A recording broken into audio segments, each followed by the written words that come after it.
गुलाब पुष्प देऊन वन्यप्राणी संरक्षण बहुउद्देशीय संस्थेमार्फत नायलॉन मांजा विरुद्ध जनजागृती. नायलॉन मांजामुळे माणसांसह पक्षी व प्राण्यांना देखील जीव गमवावा लागतो. पतंग विक्रेत्यांकडे जाऊन संस्थेमार्फत करण्यात आली जनजागृती. नंदुरबार येथील वन्यप्राणी संरक्षण आणि बहुउद्देशीय संस्थेच्या माध्यमातून गांधीगिरी पद्धतीने नायलॉन मांजा विक्री विरुद्ध जनजागृती करण्यात आली. त्यात प्रामुख्याने नायलॉन मांजामुळे होणारे विघातक परिणाम, प्राणी पक्षी तसेच मानवावर होणारे दुष्परिणाम, त्यामुळे होणारे अपघात, काही वेळा तर जीवही गमवावा लागतो.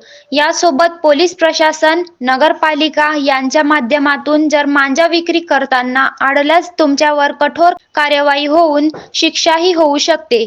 आमच्या संस्थेच्या माध्यमातून सुद्धा जनजागृती करण्यात आली. यावेळी नंदुरबार शहरातील सिंधी कॉलनी, गिरिविहार गेट, अमृत चौक आणि विविध परिसरातील पतंग आणि दोरा विक्रेते यांना मांजा विकू नका आणि कोणालाही विकू देऊ नका अशी विनंती प्रत्येक विक्रेत्याला गुलाब पुष्प देऊन करण्यात आली. या उपक्रमाला नंदुरबार मधील सर्व विक्रेते बांधवांचा सकारात्मक प्रतिसाद मिळाला. यावेळी उपस्थित संस्थेचे अध्यक्ष संजय वानखेडे, सचिव जितेंद्र खवडे, गणेश पवार, चेतन आखाडे, राहुल गावित, गौरव मराठे, बलवंत भुरट, अनुराग महाले, रोशन वसावे, सूरज वडवी, विशाल पाडवी, हरीश पाडवी, मनीष ठाकरे, करण नाईक, सुदाम ठाकरे आदी उपस्थित होते. गांधीगिरी पद्धतीने नायलॉन मांजाच्या विरुद्ध जनजागृती मोहीम. तर या मोहिमेत आम्ही नंदुरबार शहरात जेवढे धागा व पतंग विक्रेते आहेत त्यांना मी पर्सनली भेटून त्यांना गुलाब पुष्प देऊन हात जोडून एक विनंती केली आहे की नायलॉन मांजा आपण विकू नये व कोणाला विकू देऊ नये.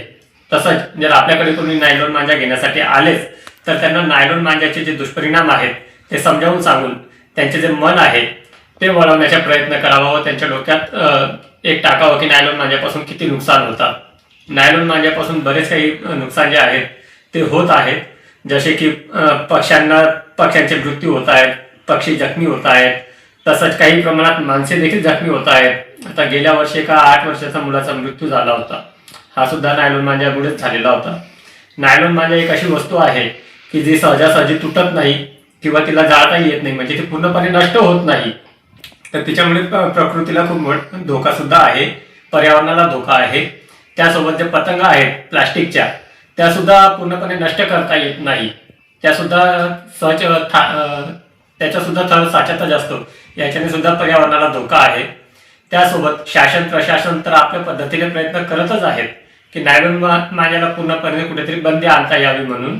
पण आमचंही एक कर्तव्य म्हणून आज आम्ही ते पार पाडलेलं आहे आणि याला बऱ्यापैकी लोकांचा प्रतिसाद देखील मिळालेला आहे.